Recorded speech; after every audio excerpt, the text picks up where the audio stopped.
कैसे हैं आप लोग? बढ़िया। अब देखिए आगे अपन स्टार्ट करते हैं साइकोलॉजी का नेक्स्ट पार्ट जो है वो ब्रांचेज ऑफ साइकोलॉजी। इसके अंदर देखिएगा अपने स्वागत आप सभी का इंग्लिश मीडियम क्लासेस के अंदर।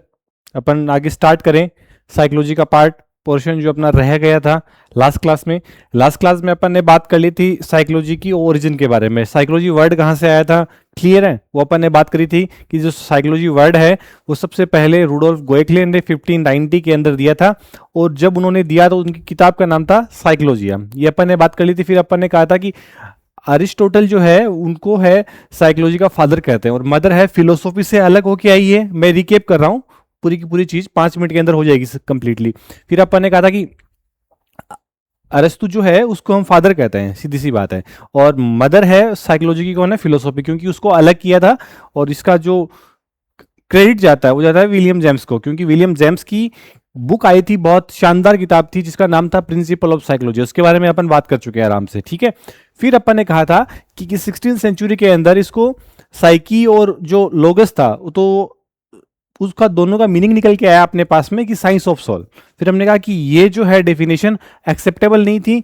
फिर 17th सेंचुरी में नई डेफिनेशन दी किसने, पोम्पोनोजी ने। और पोम्पोनोजी ने कहा कि जनाब जो साइकोलॉजी है वो क्या है, साइंस ऑफ माइंड है। फिर वापस में ये डेफिनेशन जब एक्सेप्ट नहीं हुई, फिर 18th सेंचुरी के अंदर अपन ने कहा था कि भाई ये जो पीरियड है बिल्कुल बिल्कुल आराम से, कोई इसमें डेवलपमेंट नहीं हुआ, है ना, एकदम डोरमेंट पीरियड था, डोरमेंट फेज था इसके अंदर।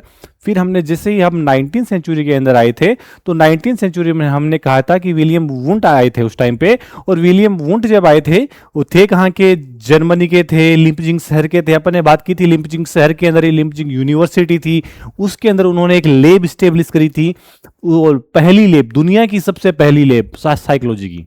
इसीलिए उनको फादर ऑफ एक्सपेरिमेंटल साइकोलॉजी कहा जाता है, इसीलिए उनको फादर ऑफ मॉडर्न साइकोलॉजी कहा जाता है। ये अपन ने बात करी थी, है ना। फिर अपने कहा था कि वुंट ने कहा था कि जनाब ये साइंस ऑफ कॉन्शियसनेस है। साइकोलॉजी क्या है, साइंस ऑफ कॉन्शियसनेस। वुंट के साथ देने वाले कौन थे, जेम्स थे, जेम्स सली थे, वाइफ्स थे, है ना, इनकी अपन ने बात कर ली थी। अब अपन ने बात करी थी कि जो कॉन्शियसनेस था उस वर्ड का क्रिटिसाइज किया था, किसने किया था, मैंने दो नाम बताए थे। याद रहना है, एक एक बात, एक एक लाइन इंपॉर्टेंट है जो मैं बोल रहा हूं, क्लियर है? सब क्वेश्चनों से, इन सब लाइनों से मेरी क्वेश्चन बने हुए हैं रीट में, फर्स्ट ग्रेड में, सेकंड ग्रेड में, साइकोलॉजी में। और रीट इसीलिए इंपॉर्टेंट है कि अपने को एक एक चीज जो है वो फैक्ट भी याद होने चाहिए, कॉन्सेप्ट भी क्लियर होने चाहिए, क्लियर है? तो मैंने अपन बात कर रहे थे किसकी, 19th सेंचुरी के अंदर। तो जो साइंस ऑफ कॉन्शियसनेस है, वो जो कॉन्शियसनेस वर्ड है उसको क्रिटिसाइज करने वाले कौन थे, एक तो मैकडूगल थे और एक कौन थे, फ्राइड थे। फ्राइड कहते हैं कि साहब मैंने तो 3 बताए हैं, कॉन्शियसनेस भी है, सबकॉन्शियस भी है, अनकॉन्शियस भी है, क्लियर है मेरी बात? तो ज्यादातर जो काम करता है ना 9/90% तो अनकॉन्शियस माइंड का चलता है पूरा का पूरा। तो सब ये अनकॉन्शियस है, आप तो केवल कॉन्शियसनेस जो 10% है उसको पूरी की पूरी साइकोलॉजी कर रहे हो, गलत बात है ये। और मैकडूगल ने कहा कि कॉन्शियस तो शब्द ही बहुत गलत है, ये वर्ड इतना बहुत गंदा वर्ड है, ये बेड वर्ड है, बहुत भयंकर। तब उन्होंने अपनी किताब के अंदर इन आउटलाइन ऑफ साइकोलॉजी के अंदर साफ साफ एकदम क्लियर शब्दों में लिखा था इसके बारे में, ठीक है। फिर का आए वॉटसन, और जब से वो 20वीं सदी में जब भी वॉटसन आए, एक नया इतिहास, एक नई हिस्ट्री क्रिएट हुई, और साइकोलॉजी का एक नया नाम साइंस ऑफ बिहेवियर आया, क्लियर है मेरी बात? उसके बारे में अपन ने बात कर ली थी फिर। और ये साइंस ऑफ बिहेवियर, इस बिहेवियर में अपन ने कहा था कि एनिमल का भी है और ह्यूमन का भी है, दोनों का बिहेवियर इसके अंदर इंक्लूड है। ये अपन ने मोटा मोटी बात करी थी अपन ने। अब हम बात करते हैं कि जो साइकोलॉजी की ब्रांचें हैं, जैसे मान लो कोई भी डॉक्टर होता है ना, तो वो डॉक्टर आईज का अलग होता है ना, अपन ने बात करी थी, सर्जरी का अलग से होता है कि नहीं है?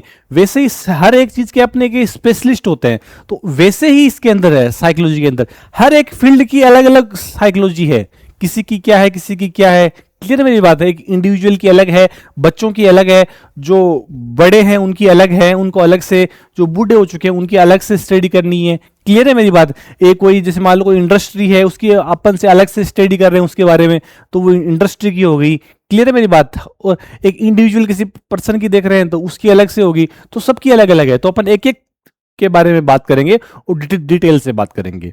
क्लियर है? आप आराम से स्पीड, मेरी कोशिश है, मेरी स्पीड नॉर्मल थोड़ी स्पीड रहती है क्योंकि मेरे को लगता है कि बच्चों को बेसिक आता है, फिर भी आप आराम से अगर थोड़ी सी स्पीड बढ़ाना चाहो तो बढ़ा सकते हो। क्लियर है? 1.25 पे या 1.5 पे देख सकते हो आराम से, कोई दिक्कत नहीं आएगी। फिर भी अपन बात करते हैं। सबसे पहले मैं बात करता हूँ नॉर्मल साइकोलॉजी की। ये रही जी ब्रांचेज ऑफ, ये तो अपन ने बात कर ली थी कि साइकोलॉजी है कि बहुत ही ब्रांचेज हैं और स्पेसिफिक पर्सन की बात करेंगे, सब्जेक्ट की बात करेंगे, सिचुएशन की बात करेंगे, उसके अकॉर्डिंग क्या है, इनकी अलग अलग क्या रहेगी, ब्रांचेज रहेगी। ये अपन ने बात की थी डिटेल से। सबसे पहले नॉर्मल साइकोलॉजी। नॉर्मल साइकोलॉजी में क्या होगा? नॉर्मल साइकोलॉजी में नॉर्मल पर्सन होगा, नॉर्मल कोई ऑब्जेक्ट है, नॉर्मल सिचुएशन है, उनकी स्टडी की जाएगी। सीधी सी बात है, नॉर्मल साइकोलॉजी का मतलब सब कुछ नॉर्मल है। अगर पर्सन नॉर्मल है, नॉर्मल का मतलब जैसे मान लो ये एकदम जो नॉर्मल आदमी काम करता है ना, अगर उसकी तरह उसका बिहेव है तो उसका बिहेवियर नॉर्मल साइकोलॉजी में पढ़ा जाएगा। और नॉर्मल जितनी भी साइकोलॉजी की ब्रांच है वो पूरी की पूरी नॉर्मल साइकोलॉजी से ही निकली हुई है। देखिए मेरा जो टारगेट है पीपीटी से पढ़ाने का केवल और केवल एक मात्र है। पहले मैं लिखवाता भी था, नोट्स भी बनवाता था, साथ साथ में लिखना। इसका मतलब है कि मेरा फोकस है कि आपको ज्यादा से ज्यादा याद कराऊं। जो एक चीज है उसको मैं 10 बार बोलूं, 5 बार बोलूं तो आपकी याद हो, मेरा लिखने में टाइम कम खर्च हो। क्लियर है मेरी बात? आपको याद आसानी से हो चीजों। क्लियर है? फटाफट। तो ये एक मैं गारंटी देता हूं कि आप क्लास को अगर ढंग से पढ़ रहे हो ना तो सब चीजें आपके क्लास में याद हो जाएगी। घर पे एक बार रिवाइज करना आप तो, और एक बार बस सरसरी निगाहों से देखना, सब कुछ चीजें आपके दिमाग में रहेगी। तो मेरा टारगेट ये रहेगा कि क्लास में आप केवल समझो नहीं, याद भी करो। हम काम खत्म करते हैं, कंप्लीटली काम खत्म करते हैं ना यार। समझना अलग से है, फिर याद अलग से करना है चीजों को, है ना। समझते भी यही है, याद भी यही करते हैं। सब कुछ फैक्ट वगैरह, कॉन्सेप्ट वगैरह सब कुछ यही याद करके जाना है। क्लास के अंदर ही काम खत्म। जिस क्लास में जो काम है वो वहीं पे खत्म है। तो नॉर्मल साइकोलॉजी में जब जो भी नॉर्मल काम हो रहा है, नॉर्मल पर्सन की बात हो रही है, नॉर्मल ऑब्जेक्ट की बात हो रही है, नॉर्मल सिचुएशन की बात हो रही है, तो वो नॉर्मल साइकोलॉजी के अंदर आ गया। सीधी सी बात है। अब जो जितनी भी ब्रांचेज है इसकी अलग से, जो भी ब्रांचेज अपन पढ़ेंगे, चाइल्ड है, डेवलपमेंट है, इंडिविजुअल है, जो भी ब्रांचेज है वो सब की सब इससे निकली हुई है। इसलिए इसको मदर कहते हैं सारी साइकोलॉजिकल ब्रांच का। क्लियर है मेरी बात? यही बात है अपन ने यहां पर लिखी है। ठीक है, ये वाली बात है। इसको मदर ऑफ ऑल ब्रांचेज कहते हैं। क्यों कहते हैं मैंने कह दिया, क्योंकि सारी ब्रांचेज इससे निकली हुई है। इसके अंदर नॉर्मल पर्सन है, कोई भी अगर नॉर्मल पर्सन है उसकी स्टडी करते हैं, नॉर्मल ऑब्जेक्ट है और नॉर्मल सिचुएशन है उसकी स्टडी की जाती है। सीधी सी बात है। अगर नॉर्मल नहीं है तो उसकी हम अब नॉर्मल में करेंगे। कोई चीज अगर अब नॉर्मल है, अब नॉर्मल कैसे? फॉर एग्जाम्पल कि एग्जाम हो रहा है आपका, और मान लो किसी बच्चे का हो रहा है, आपका छोड़ो, किसी बच्चे का एग्जाम हो रहा है और वो बच्चा अगर एग्जाम से डर रहा है ना, ये नॉर्मल सिचुएशन है। सीधी सी बात है भाई, डर एग्जाम से सबको लगता है, थोड़ा बहुत डर तो लगता है। लेकिन अगर वो बच्चा उस एग्जाम की डर की वजह से एग्जाम हॉल में भी नहीं जा पा रहा, ये अब नॉर्मल सिचुएशन है। और उसकी स्टडी किस में करेंगे हम? अब नॉर्मल साइकोलॉजी के अंदर। तो ये बात करते हैं, ये कौन सी है? अब नॉर्मल साइकोलॉजी।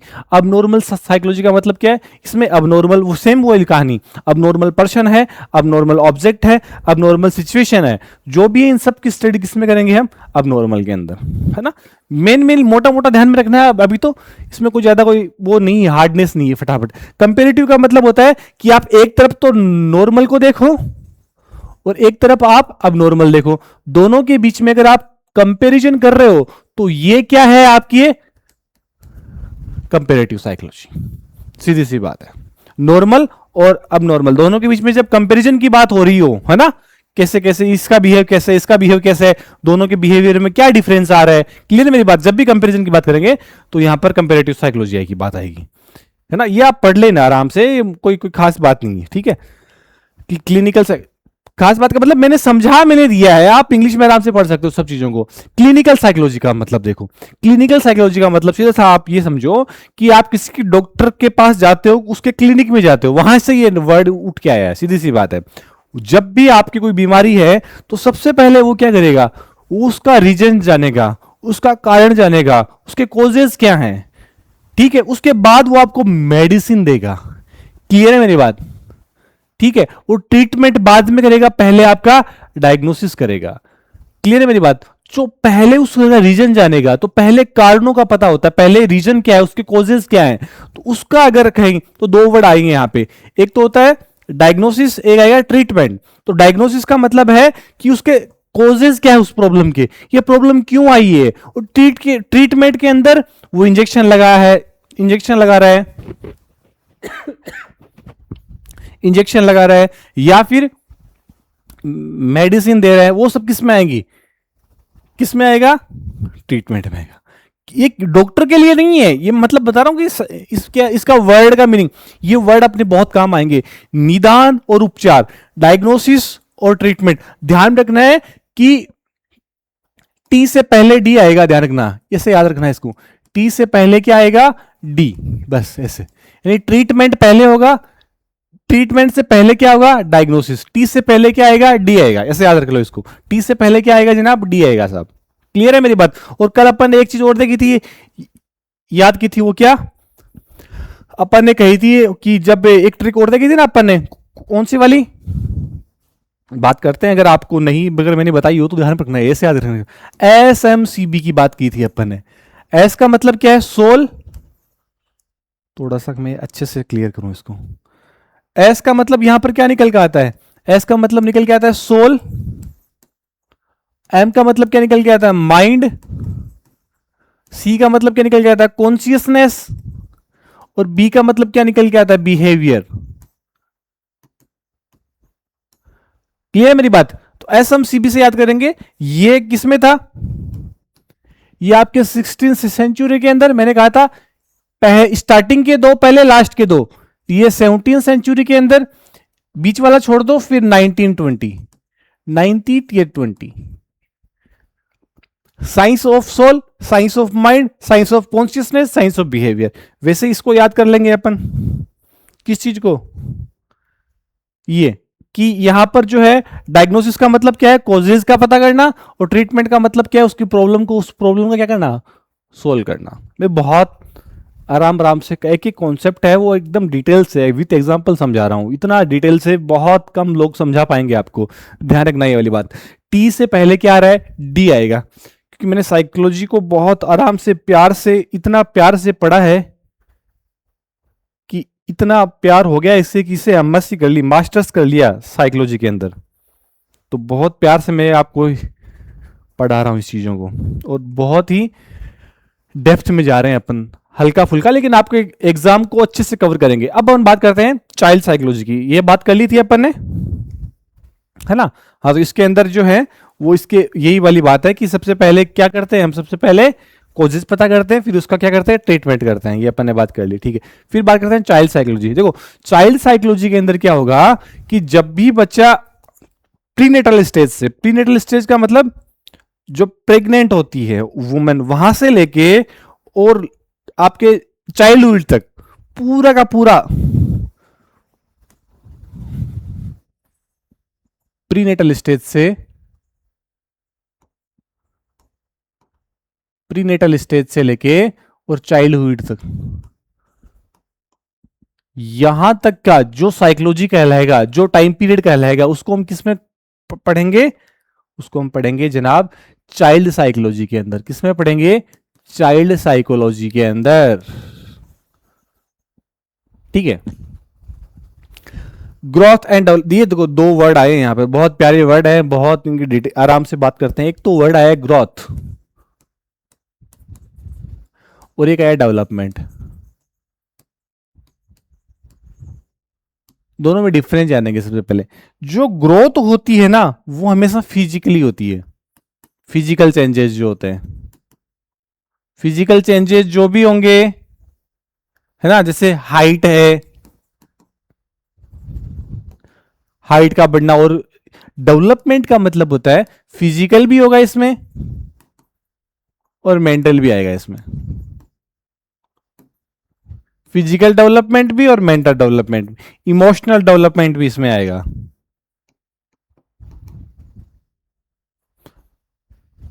अगर किसी चीज का केवल वो फिजिकली हो रही है, तो फिजिकली जो चेंजेस हो रहे हैं, फिजिकली जो बढ़ रही है चीज, उसको हम ग्रोथ में रखेंगे। क्लियर है मेरी बात। हाइट बढ़ रही है, ठीक है, और आपके जो आंखें बड़ी हो रही है, जैसे एज बढ़ रही है, वैसे वैसे हाथ पैरों की लंबाई बढ़ रही है, ये सब किस में आएंगे, फिजिकल चेंजेस में आएंगे, है ना। दाढ़ी मूछ आ रही है, ये सब किस में आ रही है? फिजिकल चेंजेस में आएंगे। और डेवलपमेंट के अंदर क्या आएगा? फिजिकल, मेंटल और इमोशनल तीनों चेंजेस आएंगे। तो ये थोड़ा सा मेन डिफरेंस है, ध्यान में रखेंगे कि इसमें ग्रोथ और डेवलपमेंट दोनों आते हैं। कहां से कहां तक, ये ध्यान रखना है, main important. Prenatal stage से लेके, गर्भावस्था से लेके और चाइल्डहुड तक, बाल्यावस्था तक, गर्भावस्था से लेके बाल्यावस्था तक, प्री नेटल स्टेज से लेके कहां तक? चाइल्डहुड तक अपन पढ़ते हैं। क्लियर है? फुल स्टडी की जाती है इसके अंदर। चाइल्ड साइकोलॉजी के जो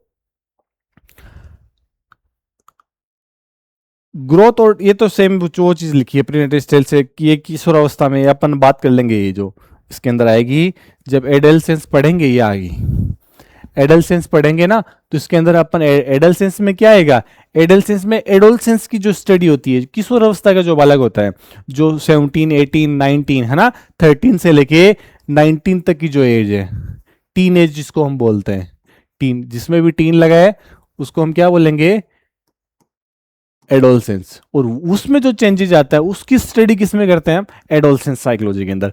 एडोलसेंस साइकोलॉजी के जो फादर थे वो कौन थे? Stanley hall. स्टैनली हॉल, ये कौन है? फादर है इसके, ये लिखा हुआ, क्योंकि इन्होंने एडोलसेंस जो है ना, इसके बारे में बहुत कुछ रिसर्च करी थी, है ना। इन्होंने कहा था कि ये जो स्टेज है ना, ये स्ट्रेस की एज है। जो एडोलसेंस है इसमें बहुत ही स्ट्रेस होता है,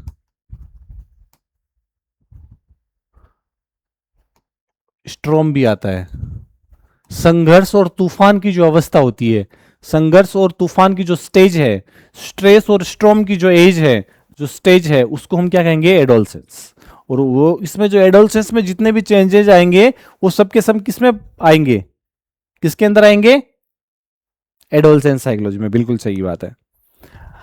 अब हम बात करते हैं एडल्टहुड की।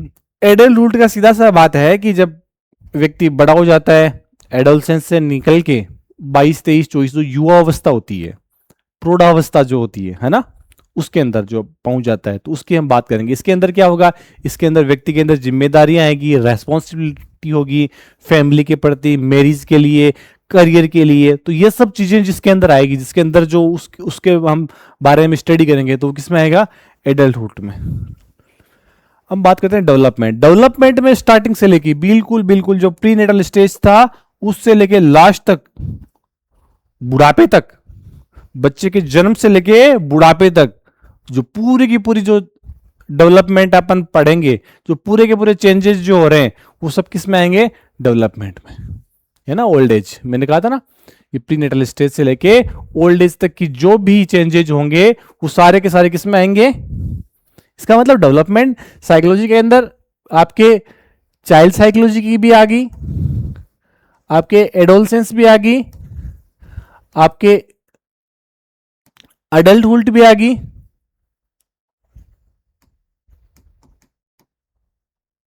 सारी साइकोलॉजी इसके अंदर आ गई। ध्यान में रखना है कि इसके डेवलपमेंट साइकोलॉजी के जो फादर थे वो जीन पियाजे थे। कौन थे? जीन पियाजे। बस ये ध्यान रखना है, ये फैक्ट है एक। अपन पढ़ेंगे जीन पियाजे के बारे में, कौन थे, क्या थे। अभी मैं बात नहीं छेड़ता हूं, वरना कहानी बहुत लंबी चलेगी। इनके बारे में बहुत डिटेल से और बहुत ही प्यारा इनका पूरे का पूरा प्रिंसिपल है, उसके बारे में अपन आराम से आगे बात करेंगे कभी फुर्सत में। और एनिमल साइकोलॉजी, ऐसी साइकोलॉजी जिसके अंदर एनिमल की स्टडी होती है, उनके बिहेवियर। आप देखते हो ना कि भी एक कुत्ता होता है, एक डॉग जो है, वो आपने जो मालिक होता है उसको देखते ही पहचान लेता है कि नहीं? देखते उसके पास जाता है। तो उनके जो उसके जो बिहेवियर में चेंजेस आते हैं, जितने भी बिहेवियर में चेंजेस होंगे, उन सब की स्टडी किस में करेंगे अपन? एनिमल। एनिमल से रिलेटेड जो भी बिहेवियर में चेंज आएंगे, जो भी चेंजेस होंगे, उनकी सबकी स्टडी किस में जाती है? Animal psychology. सीधी सी बात है। ह्यूमन के अंदर जो भी चेंजेस होंगे वो सब किस में आएंगे? ह्यूमन साइकोलॉजी में। बेसिक बेसिक बातें हैं, ज्यादा टाइम नहीं खराब करते हैं अपन, आगे चलते हैं। ये काम की बात है, बहुत इंपॉर्टेंट बात है, पैरा साइकोलॉजी। पहली बात तो मनोविज्ञान की सबसे लेटेस्ट ब्रांच है ये। पहला फैक्ट याद रखेंगे अपन कि पैरासाइकोलॉजी कौन है, मनोविज्ञान की साइकोलॉजी की सबसे लेटेस्ट ब्रांच है, मॉडर्न साइकोलॉजी की सबसे लेटेस्ट ब्रांच है। कौन सी? पैरासाइकोलॉजी। पैरासाइकोलॉजी का मतलब क्या है? पैरासाइकोलॉजी का मतलब यह है कि जो परे हो चीज, ऐसे याद रखो, जो चीज परे हो, परे का मतलब कि जहां पर आपकी सिक्स सेंस काम करे, सिक्स सेंस जहां काम करे आपका, है ना। कभी कभी होता है ना कि यार ये चीज तो उसको कैसे पता लगी, तो उसने सिक्स सेंस से बताया है ना, मेरी सिक्स सेंस बहुत अच्छी है तो मेरे को पहले से गेस लग जाता है, पहले से मैं अनुमान लगा लेता हूं उस चीज का। मेरी सिक्स सेंस, छठी इंद्री जो होती है ना, वो जब काम करती है इंसान की, वो उसके बारे में स्टडी करता है। क्लियर मेरी बात? वो किस में करेंगे हम? इसमें करेंगे, है ना। तो इसका एक नाम और देखो, ये वाली बात सिक्स सेंस में, एक्स्ट्रा सेंसरी साइकोलॉजी, इसलिए नाम पड़ा एक्स्ट्रा, मतलब एक ज्यादा है सेंसरी, सेंसरी 5 है, ठीक है, उससे ज्यादा अगर है तो वो हम किस में पढ़ेंगे? पैरासाइकोलॉजी के अंदर। सीधी सी बात है। टेलीपैथी का मतलब सीधा सा मैं बता दूं एक थोड़ा सा, टेलीपैथी का मतलब आप किसी के दूसरे की मन की बात जान रहे हो बिना उसके बोले हुए, बिना उसके बताए हुए, तो ये क्या है? टेलीपैथी। तो ये एक चीज क्या है? ये परे है ना, ये साइंस से भी बिल्कुल परे है। तो ये साइकोलॉजी, इसके बारे में, ऐसी चीजों के बारे में पढ़ने का मौका कहां मिलेगा आपको?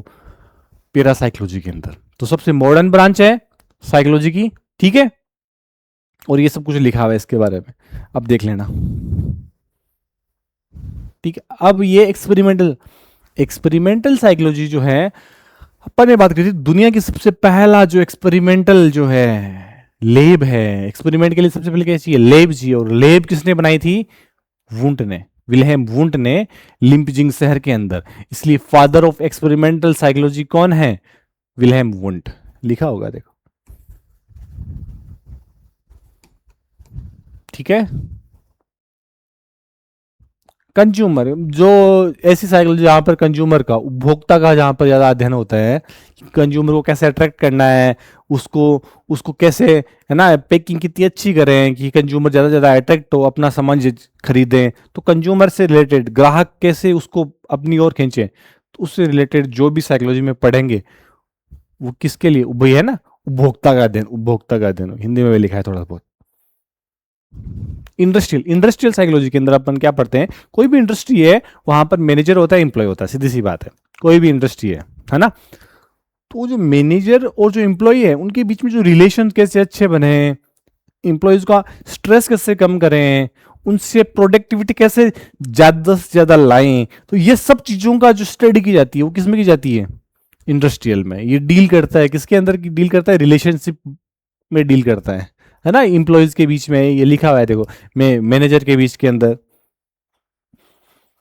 इंडिविजुअल साइकोलॉजी, इंडिविजुअल साइकोलॉजी के अगर जब भी नाम आए आपको दिमाग में एक आदमी आना चाहिए, एडलर, अल्बर्ट एडलर। एडलर जो जनाब थे, इन्होंने सबसे पहले व्यक्तिगत, सिंगल आदमी, सिंगल पर्सन, कोई ग्रुप में बात नहीं, कोई इंडस्ट्री की बात नहीं, केवल एक इंसान के बारे में जब आप पढ़ो कि उसके बिहेवियर में ये चेंज, उसके इसमें ये चेंज, इसमें ये चेंज, इसकी इमोशनल में, इसकी इमोशनल ऐसी प्रोसेस, की मेंटल में ये चेंज, इसकी फिजिकल में चेंज, केवल एक ही आदमी के बारे में सब चीजें पढ़ो आप, उसकी इमोशनल चेंजेस, उसके मेंटल चेंजेस, उसकी फिजिकल चेंजेस, सारी की सारी, तो वो क्या है? इंडिविजुअल साइकोलॉजी के अंदर, है ना। ये लिखा है, फिजिकल है, मेंटल है, उसकी सोशल है, उसकी इमोशनल चेंजेस जो भी आएगा इसके अंदर, सारे के सारा किसके अंदर आएगा? इंडिविजुअल साइकोलॉजी के अंदर। और अल्फ्रेड एडलर जो है वो इसके क्या है? फादर है। ये अपन ध्यान में रखेंगे थोड़ा सा, क्लियर है। तो ये बिल्कुल बेसिक है, फैक्ट है, और अपने को याद रखने मुझे लगता है याद हो जाएंगे। कोग्नेटिव, जब भी कोग्नेटिव आएगी दिमाग में एक ही शब्द आना चाहिए आपके, मेंटल प्रोसेस, मेंटल प्रोसेस। जब भी कोग्नेटिव वर्ड आए दिमाग में एक ही कहानी आनी चाहिए, क्या? Mental process. इनसाइड क्या है ये अपन थोड़ी सी आगे जाएंगे ना, जब अपन स्कूल से पढ़ेंगे ना, तो मैं वहां बात करूंगा। जब मैं गेस्टाल्ट पढ़ाऊंगा आपको तब मैं बात करूंगा इनसाइड थ्योरी क्या है, वर्दीमर ने क्या दिया है ना, कोफा ने क्या दिया है, कोहलर ने क्या दिया है, वहां पे अपन पढ़ेंगे। तो जब भी हम बात करेंगे किसके बारे में? मेंटल प्रोसेस के बारे में बात होगी। जब भी मेंटल प्रोसेस की बात होगी तो वो कोग्निटिव साइकोलॉजी कहलाएगी। दिमाग में क्या बातें चल रही है सब कुछ इसके अंदर पढ़ेंगे। फादर कौन है? ध्यान रखेंगे जीन पियाजे।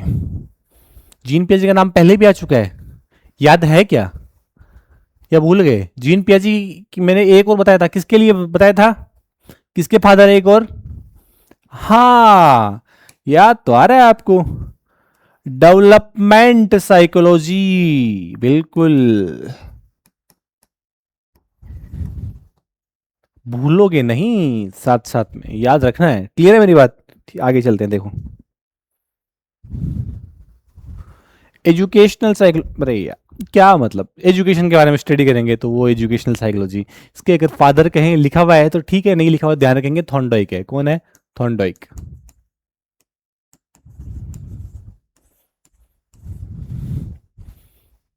ठीक है, हम स्कूल्स की बात करें, मजा अब आएगा यहां से। इतने देर तो केवल नाम से डेफिनेशन थी, आनंद अब निकलेगा। देखो अब खेल शुरू होता है मनोविज्ञान का असली, साइकोलॉजी का। अब खेल, अपन खेल खेलते हैं। देखो स्कूल्स का मतलब क्या है यहां पर, पहले हम इसकी बात करते हैं। स्कूल्स का मतलब बिल्डिंग नहीं है, कोई इंस्टीट्यूशन नहीं है, कोई एजुकेशन बिल्डिंग नहीं है। स्कूल का मतलब समझते हैं पहले। स्कूल का मतलब मैं यहां पे अगर कहूं बहुत ही सिंपल वर्ड के अंदर, तो स्कूल का मतलब यहां से निकल के आता है कि जितने भी साइकोलॉजिस्ट है सबके अलग अलग थॉट है, सबका व्यू अलग अलग है, उनको देखने का नजरिया सबका अलग अलग है। कोई साइकोलॉजी को किसी एंगल से देख रहा है, कोई को किसी एंगल से देख रहा है। जैसे मान लो मैं कह रहा हूं कि साहब साइकोलॉजी जो है ना, वो एक, हम ऐसे करेंगे कि कैसे काम करे, इसका बिहेवियर कैसे काम करे, ठीक है। वैसे तो अब जो जो बिहेवियर कैसे काम करे उस तरह के मेरे जैसे विचार अगर रख रहे हैं, मान लो 5-6 साइकोलॉजिस्ट हैं, वो मेरे जैसे विचार रख रहे हैं, तो हम 5-6 का एक ग्रुप बन गया। बात समझ रहे हो? हम 5-6 का एक ग्रुप बन गया और उस ग्रुप को एक स्कूल कह दिया। ऐसे ही 5-6 अलग दूसरे हैं, उनका अलग तरीका है, उनका नजरिया अलग है, उनका एटीट्यूड अलग है देखने का, वो अलग तरीके से देखते हैं, तो उनका उनकी स्कूल से अलग होगी। क्लियर है? एक व्यू पॉइंट जो होता है साइकोलॉजिस्ट का, ठीक है, तो सबका अलग अलग है। हर स्कूल के अंदर 4-5-3-4-3-4 2-3-3-4 2-3-3-4 आपको आदमी मिलेंगे। इनके सबके अलग अलग स्कूल्स खोल रखे हैं सबने, और सबके स्कूल का मतलब क्या है, स्कूल वो नहीं जो एजुकेशन वाला स्कूल है ना, उसकी बात नहीं करें, एक उनका व्यू पॉइंट, उनका नजरिया, यहां से निकल के आता है ये वाला वर्ड। तो इसका वर्ड का मतलब समझे। सबसे पहले हम बात करेंगे स्ट्रक्चरलिज्म की, और उसके सबसे इंपॉर्टेंट आदमी कौन है, याद है? बात की थी अपन ने जब मैंने विलियम वुंट को पढ़ाया था, तो मैंने कहा था इन्होंने स्ट्रक्चरलिज्म दिया है, इनकी इंट्रोस्पेक्शन थ्योरी है ना। वही बातें आज आ रही है वापस, वही बातें आ रही है। ये तो पढ़ चुके हैं ना, साइकोलॉजी को सेपरेट किया है फिलोसॉफी से, दर्शन शास्त्र से, पता है हमको, क्या बताना है ये। थोड़ा सा ये लिखा मैंने, बता रखा है, तो आप लिखा है इसलिए कि लिखने में टाइम लगता है बहुत ही, तो आप देख लेना, ये सेपरेशन किया है इसको अलग से, है ना, डिफरेंट वे, ये this is the way of the school, कि सबको अलग अलग देखने का नजरिया जो होता है ना, वो सेपरेशन साइकोलॉजिस्ट का सबसे पहले डिफाइन किया साइकोलॉजी को। उनका डिफरेंट डिफरेंट वे है, तो उनकी डिफरेंट डिफरेंट स्कूल्स बन गए। सीधी सी बात है, ये मेन पॉइंट है यहाँ पर, ये वाला।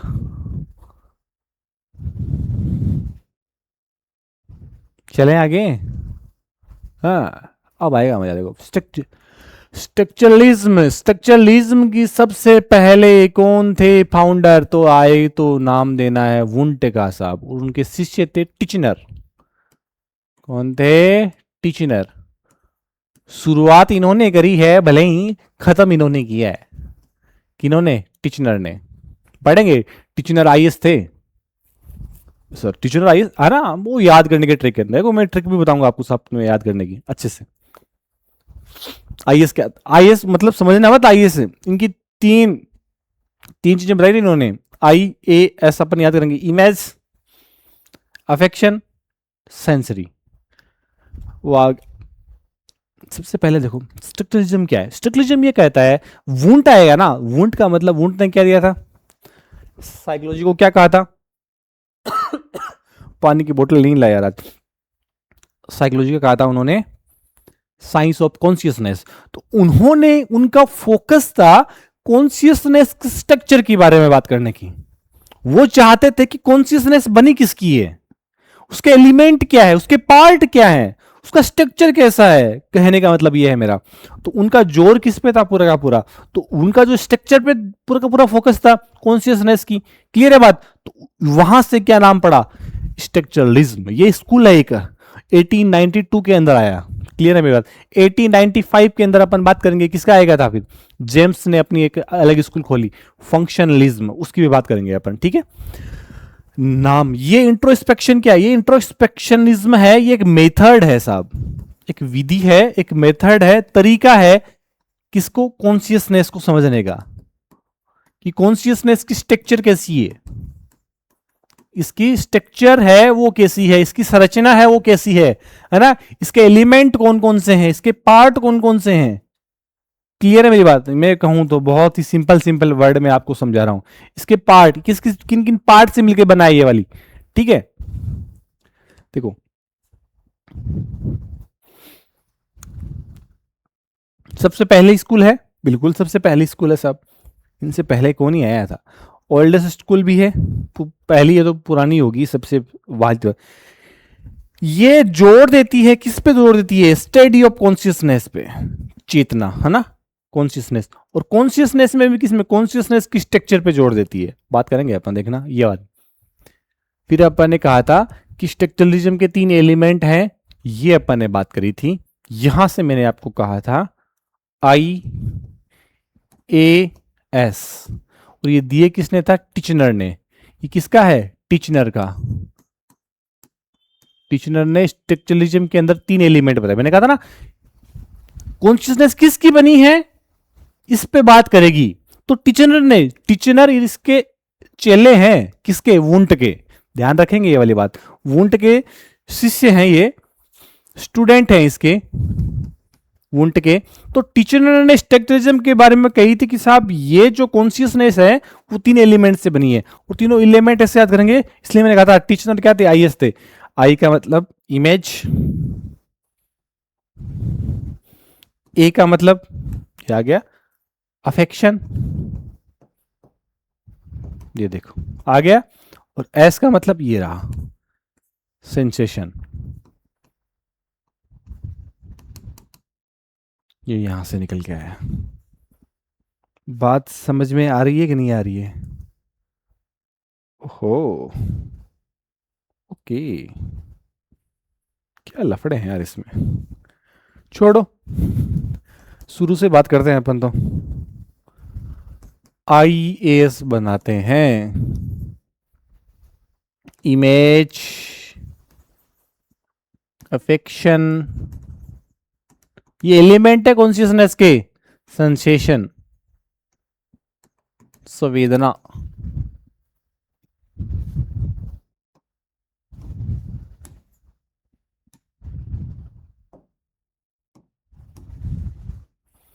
इमेज जो है, इमेज जुड़ी है मेंटल से, ये एक मेंटल है, मेंटल प्रोसेस। अफेक्शन जो आपका जुड़ा है वो जुड़ा है हार्ट से, फीलिंग से इसके अंदर। और सेंसेशन जो जुड़ा है वो आपके जुड़ा है ऑर्गन से।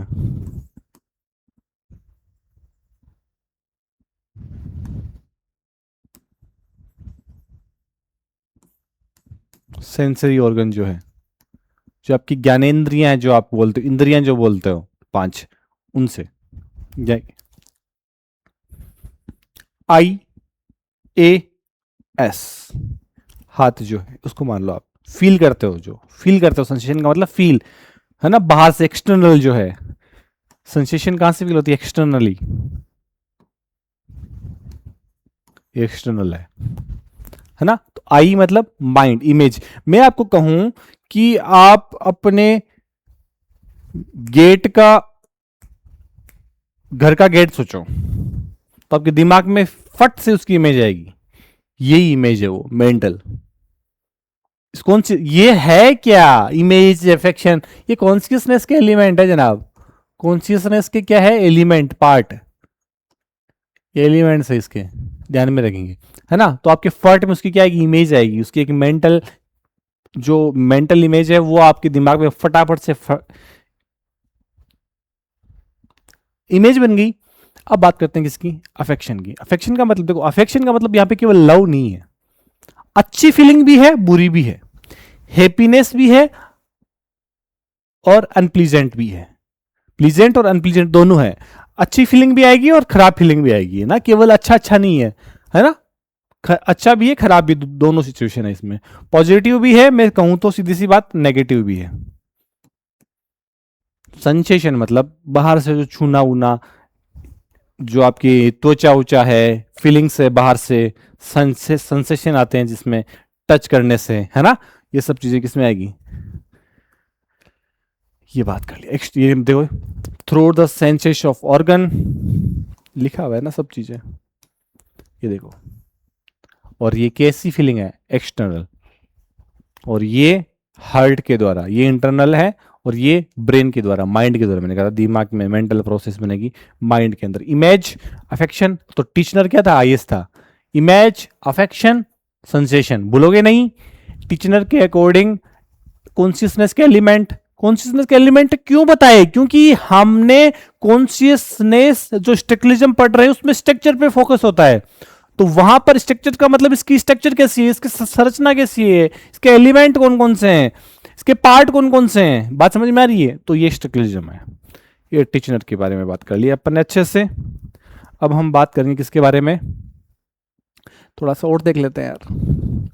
स्ट्रक्चरलिज्म होता है वो जोर देता है किस पे, ये वाला, ये रहा इंट्रोस्पेक्शन मेथड। अपन ने बात करी थी ना, इंट्रोस्पेक्शन मेथड। थोड़ा सा मैं और बता दूं, इंट्रोस्पेक्शन मेथड का मतलब क्या है कि मैं आपको कहूं कि आपके दिमाग में क्या चल रहा है, तो आप खुद के बारे में सोचोगे, ऑब्जर्व करोगे। जो खुद के बारे में सोचना, खुद के बारे में एक थ्योरी बनाना, वो क्या है, वो इंट्रोस्पेक्शन मेथड है।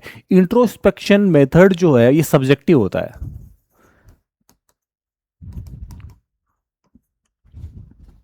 खुद के बारे में कितना, मैं खुद के बारे में तो अच्छा अच्छा सोचूंगा ना यार, सीधी सी बात है, खराब थोड़ी सोचेंगे, है ना। क्लियर है मेरी बात। लेकिन किसी दूसरे से मेरे बारे में पूछोगे तो हो सकता है वो दो अमियां बता दे, है ना। तो ये कैसी मेथड है, एक सब्जेक्टिव है। सब्जेक्टिव ऑब्जेक्टिव का मतलब पता है कि आपको, थोड़ा सा मैं, ये मेरे को लगता है कि मैं थोड़ा ऊपर ऊपर से जा रहा हूं आपके। सब्जेक्टिव और ऑब्जेक्टिव दो बातें आती है।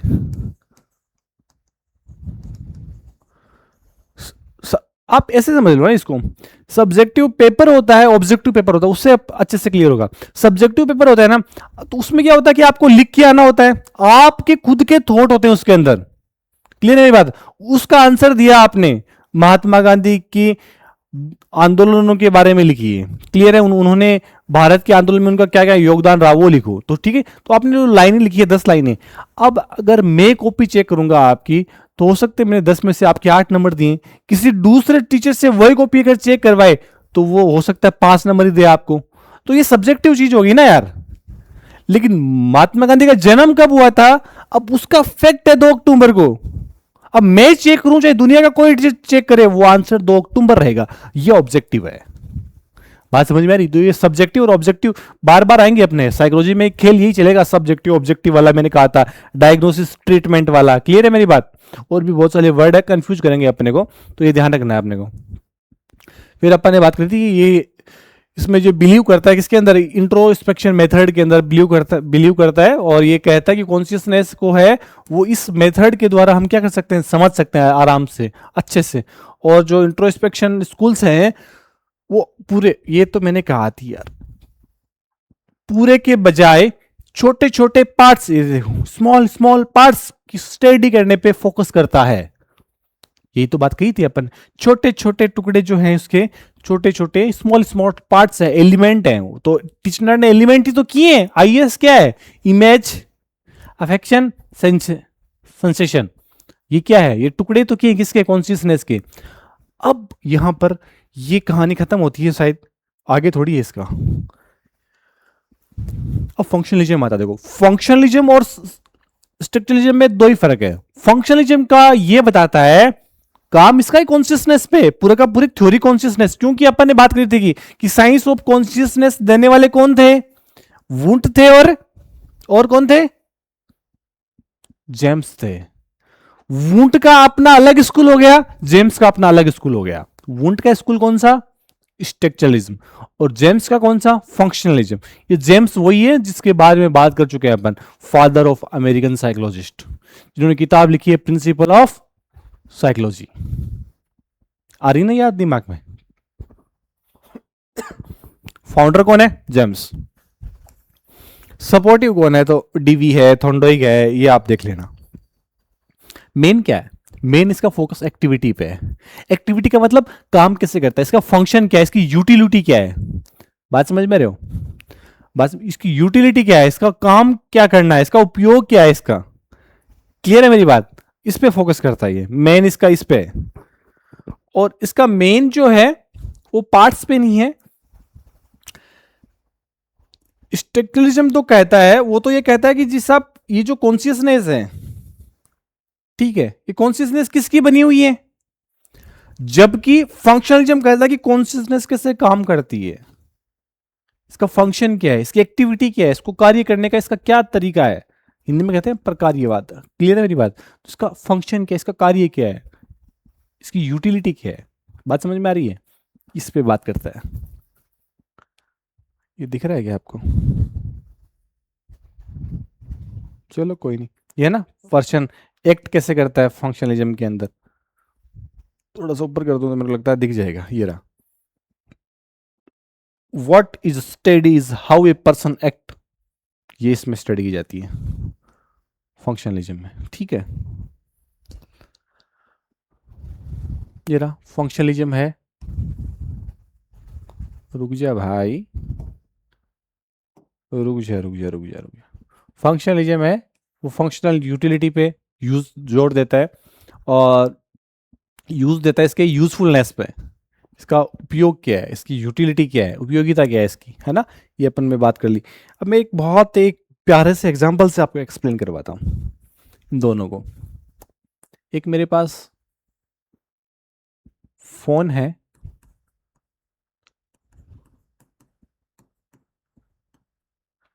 ठीक है, ये मोबाइल फोन है,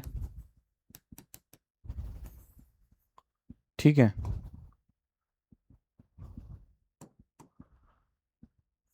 अब जो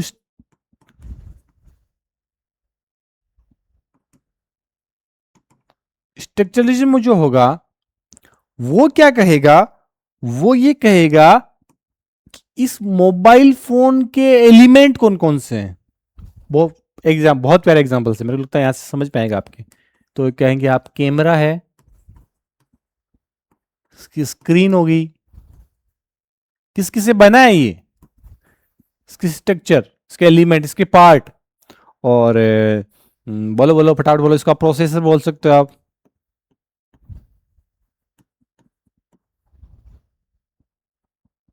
ठीक है। और जो आपका फंक्शनलिज्म है,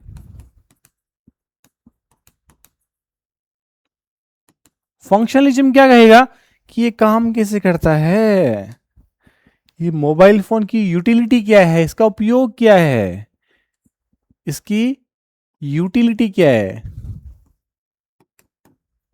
उसकी उपयोगिता क्या है, ये फंक्शन कैसे करेगा, क्या काम आएगा ये फोन करने में, फोटो खींचने में। क्लियर है मेरी बात, है ना। तो ये इसके फंक्शन पे जोर देगा, क्या क्या काम करेगा फोन, क्या क्या काम करता है, इंटरनेट का के यूज में आता है, फोन कर लो किसी से, बात कर लो किसी से। क्लियर है मेरी बात? कैलकुलेटर का काम कर लो इसके अंदर, है ना। तो ये सारी इसके क्या है, इसकी यूटिलिटी है। तो ये स्ट्रक्चरलिज्म इसके पार्ट के बारे में बात करेगा, और फंक्शनलिज्म इसकी यूटिलिटी के बारे में। देखो कॉन्सेप्ट है ये कॉन्सेप्ट याद रखना है आपने को। फैक्ट क्या है, फैक्ट ये है कि इसके फादर हैं जेम्स, और फादर का मतलब इसके फाउंडर, और इसके फाउंडर कौन है, वुंट।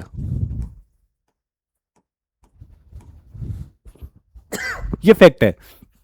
और इफेक्ट क्या है, ये 1892 के अंदर आया था, ये 1895 के अंदर आया था। ये फैक्ट है। याद फैक्ट भी होने चाहिए, याद कॉन्सेप्ट भी होने चाहिए, ध्यान में रखनी ये वाली बात, ठीक है। होगी ये कंप्लीट है। आज अपन ने क्या क्या बात करी, बात करेंगे अब पूरी की पूरी। अपन ने बात करी थी ब्रांचेस के बारे में, बात करी थी ब्रांचेस में अपन ने मोटा मोटी जो ध्यान में रखना है वो ये रखना है कि कौन कौन सी ब्रांचें थी, किस किस में काम, वो नाम से क्लियर हो जाएगा। एक आपको स्पेशल रखना है पैरासाइकोलॉजी का। पैरासाइकोलॉजी का मतलब सब पहली बात तो साइकोलॉजी की सबसे मॉडर्न ब्रांच है, क्लियर है मेरी बात। और पैरासाइकोलॉजी में क्या होता है, पैरासाइकोलॉजी का मतलब जहां पर भी एक्स्ट्रा सेंसरी यूज हो रही है, एक्स्ट्रा सेंसरी छठी इंद्रियां जहां काम कर रही है वहां पर होगी। टेलीपैथी है और भी चीजें जहां पर आपको लगे कि यहाँ पे सिक्स सेंस का काम हो रहा है जनाब, वहां पे क्या है, पैरासाइकोलॉजी। ठीक है, अब हम स्कूल्स की बात करते हैं। स्कूल्स का मतलब हमने कहा था कि स्कूल का मतलब कोई बिल्डिंग नहीं है, कोई इंस्टीट्यूशन नहीं है। स्कूल का मतलब है कि 5-4 जो साइकोलॉजिस्ट हैं उनका एक ग्रुप बन गया, उनकी सेम सेम जिन जिन की सेम सेम थिंकिंग है साइकोलॉजी को लेके, उनका एक ग्रुप बन गया। और जिनकी थिंकिंग अलग अलग है तो फिर उनके वो अलग अलग उनका अपना अपना स्कूल हो गया। क्लियर है मेरी बात। उनका जो व्यू पॉइंट क्या है वो स्कूल्स कहलाता है। स्कूल दो बात करी थी, स्ट्रक्चरलिज्म और फंक्शनलिज्म। स्ट्रक्चरलिज्म कौन थे, वुंट थे। फंक्शनलिज्म कौन थे, जेम्स थे। दोनों ने, मैंने कहा था जब मैंने पढ़ाया था आपको याद हो तो 19th सेंचुरी के अंदर मैंने कहा था कि साइंस ऑफ कॉन्शियसनेस कहा गया है साइकोलॉजी को। मैंने दोनों के नाम लिखवाए वहां पर, वुंट का भी नाम लिखवाया है और जेम्स का भी नाम लिखवाया है। लेकिन दोनों के डिफरेंस इस पे आया कि कॉन्शियसनेस है उसके एलिमेंट क्या है, उसकी स्ट्रक्चर क्या है। जब कॉन्शियसनेस की स्ट्रक्चर की बात करी तो वुंट की राय वहां पे चली गई थी कि यार ये कॉन्शियसनेस है क्या, इसके किससे बनी हुई है। जब बात किससे बनी हुई है, उसके एलिमेंट की बात हो, उसके पार्ट की बात हो, तो वहां स्ट्रक्चरलिज्म होगा। और जब उसकी यूटिलिटी की बात हो, उसके फंक्शन की बात हो, उसके एक्टिविटी की बात हो, वहां पे फंक्शनलिज्म आएगा, वहां पे जेम्स आएंगे। और जब पार्ट की बात आएगी वहां पे वुंट आएंगे। वुंट के शिष्य थे टिचनर, टिचनर आईएस थे। टिचनर क्या थे, आईएस। कॉन्शियसनेस के तीन एलिमेंट कौन कौन थे, इमेज, अफेक्शन, सेंसेशन। इमेज किससे जुड़ा है, माइंड से, मेंटल से। अफेक्शन सीधा हार्ट से, और ये हमारे ऑर्गन से।